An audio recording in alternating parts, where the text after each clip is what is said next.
uma pseudo-conversão, quando a gente observa, é uma tendência para que tenhamos muitas decisões e poucos discípulos. A gente não tem dúvida que é preciso que o dom do Espírito Santo seja enfatizado na vida da igreja. Eu chamo a atenção, porque no capítulo de número 2, Pedro está concluindo aquele que é o primeiro sermão da igreja.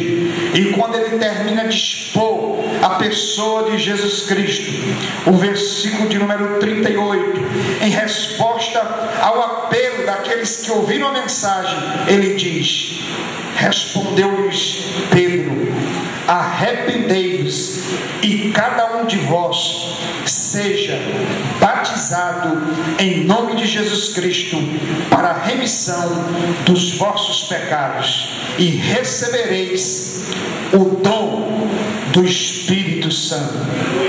Recebereis o dom do Espírito Santo.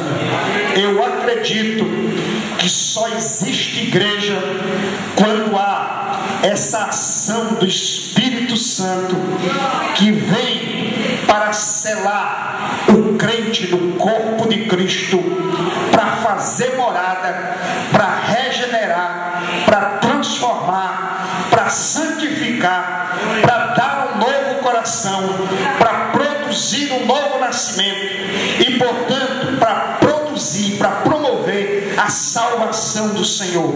Quem recebe o dom do Espírito Santo pela via da conversão, do arrependimento, do batismo, da confissão de fé, da justificação pela fé, meus queridos, esse é de Deus e o diabo não toca.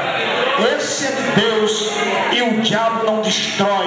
Não há mais condenação contra ele, porque ele é propriedade do Senhor, habitação do Senhor. E, meus irmãos, é nessa lógica que o versículo 47 diz que Deus vai acrescentando os salvos a esta igreja.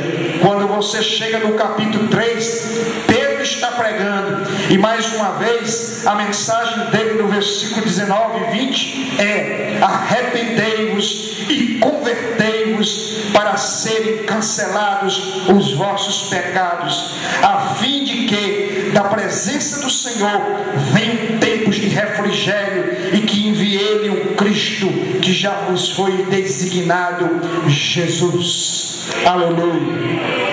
A mensagem de prosperidade dessa igreja é conversão, arrependimento e pecados cancelados, apagados pelo sangue de Jesus Cristo. Portanto, a mensagem de prosperidade aponta para a ação do Espírito Santo, aponta para o conceito de salvação. No capítulo 4, no versículo 12, Pedro está dizendo que não há salvação por intermédio de nenhum outro nome a não ser no nome de Jesus Cristo. Ora, meus irmãos, mas quando a gente olha para o capítulo de número 10, aí há uma novidade, pelo menos para os discípulos até então, é que o dom do Espírito Santo não é uma prerrogativa exclusiva para quem é judeu, mas que o dom do Espírito Santo é para todo aquele a quem Deus soberano e graciosamente deseja alcançar. Então ele move os meios e os fins, e ele cumpre com seu propósito, como aconteceu com o centurião Cornélio no capítulo de número 10. Aqui eu acho extraordinário, porque Pedro ainda está pregando, Pedro ainda está expondo o seu sermão, a mensagem ainda não foi concluída, mas de repente quem entra em cena é o Espírito Santo de Deus. Versículo 44 e versículo 45, ainda Pedro falava estas coisas quando caiu o Espírito Santo. A ideia de caiu é tal qual que estamos vendo aqui em João Pessoa. A ideia de uma chuva que vem como uma fonte jorrante. O versículo 44: caiu o Espírito Santo sobre todos que ouviam a palavra, e os fiéis que eram da circuncisão, que vieram com Pedro, admiraram-se, porque também sobre os gentios foi derramado o quê? O dom do Espírito Santo de Deus. Amém? Deixa eu dizer uma coisa. Certamente essa igreja aqui é uma igreja de muitos dons. Basta olhar que nós temos mais do que um pastor, nós temos vários presbíteros, vários diáconos, vários grupos de louvor, e certamente todo crente que é morada do Espírito Santo tem pelo menos um dom, uma capacitação, uma virtude dada por Deus para o exercício de uma obra que resulta em edificação para o corpo de Cristo. Agora presta atenção: nenhum dom maior, nenhum dom é maior do que aquele que, quando alcança o crente, faz nele uma fonte que jorra para a vida eterna. Quando Jesus se encontrou com a samaritana no poço de Jacó e lhe pediu água, ela disse: tu pedes a mim que sou samaritana? Ele disse: mulher, se conheceras o dom de Deus e quem é o que te diz, dai-me de beber, tu lhe pedirias e ele te daria da água viva, e essa água faria em ti uma fonte que jorra para a vida eterna. Amém? O Senhor estava dizendo: mulher, você tem uma sede na sua alma, já tentou matá-la com 5 maridos, o que você tem agora também não é teu, essa sua sede é insaciável, mas se você beber da água que eu lhe der, vai se fazer em você uma fonte que não apenas vai satisfazer as suas demandas aqui na terra, mas vai jorrar para toda a eternidade. Que dom é esse que perdura para a eternidade? É o dom da vida eterna, é a salvação em Jesus Cristo.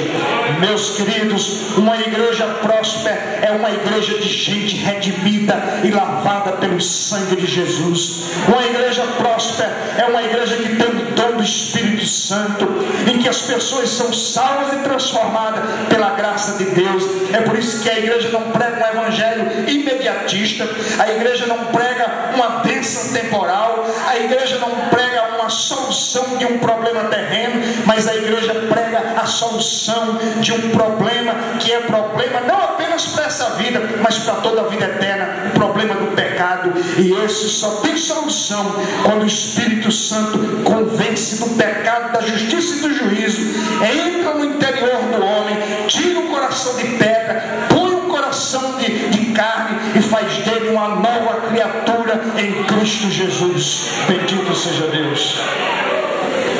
Em segundo lugar, uma igreja próspera, uma igreja que desfruta dessa prosperidade bíblica, é uma igreja que, a partir da ação do Espírito Santo, desfruta da manifestação do seu poder. Amém? O Espírito Santo que vem habitar na igreja é o Espírito de poder. Amém? Capítulo de número 1 de Atos dos Apóstolos, versículo de número 5. Você encontra aqui a seguinte verdade: porque João, na verdade, batizou com água, mas vós sereis batizados com o Espírito Santo não muito depois destes dias. E Atos capítulo 1 versículo 8: mas recebereis poder ao descer sobre vós o Espírito Santo, e sereis minhas testemunhas, tanto em Jerusalém como em toda a Judeia e Samaria e até aos confins da terra. Jesus está dando essa promessa. eu vou dar a virtude do Espírito Santo. O poder do Espírito Santo virá sobre vocês, e então vocês terão ousadia, intrepidez, autoridade, sabedoria, encorajamento para testemunhar do meu nome, seja em Jerusalém, na Judéia, em Samaria ou até mesmo nos confins da terra. E 10 dias depois dessa promessa, 10 dias depois que ele havia sido assunto aos céus, e que ele estava, como diz o versículo 33 do capítulo 2, assentado à direita do Deus Pai. Então o que foi que aconteceu?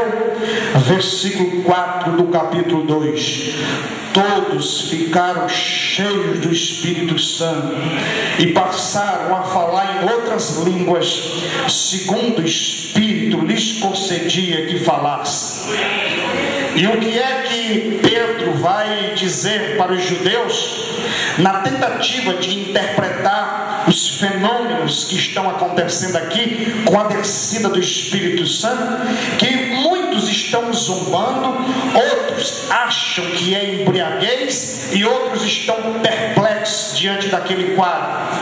Pedro vai dizer: o profeta Joel prometeu, Cristo renovou a promessa, e agora, uma vez que ele está à direita de Deus entronizado, o Espírito Santo nos foi derramado. E o resultado disso é que, como o Espírito Santo foi derramado, agora há a doação e a distribuição dos dons. Deus está operando nesses últimos dias. Joel está se cumprindo, Joel está se concretizando. Veja o que está no capítulo 2, versículo 16 e até o 18. Mas o que ocorre é o que foi dito por intermédio do profeta Joel: e acontecerá nos últimos dias, diz o Senhor, que derramarei do meu Espírito sobre toda a carne. E agora, olha o que acontece: vossos filhos e as vossas filhas profetizarão, vossos jovens terão visões, e sonharão vossos velhos. Até sobre os meus servos e sobre as minhas servas derramarei do meu Espírito naqueles dias, e profetizarão. Você sabe o que é que o Espírito Santo promove? O Espírito Santo promove a democracia congregacional. O Espírito Santo promove a descentralização dos dons. Porque aqui está dizendo que jovens têm dons e velhos também têm.